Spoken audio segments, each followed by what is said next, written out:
Yan, good morning guys.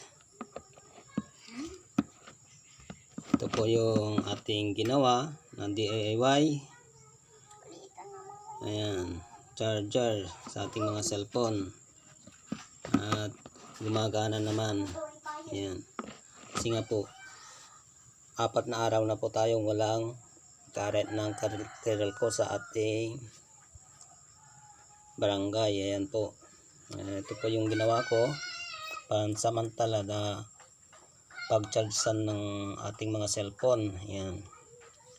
Ito ay binili ko na sa palengke, yung super fast charger. Ayan. Ito, at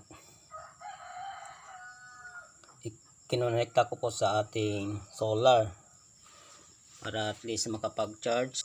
Ito na yung ating solar panel na maliit. Yan na yung nabili ko noon sa Shopee. Bali ito po ay solar panel na ng ating water system, yung isa sa bandang dulo, at ito dito sa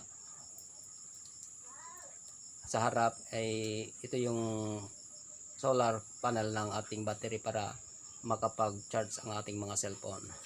Thank you for watching mga idol.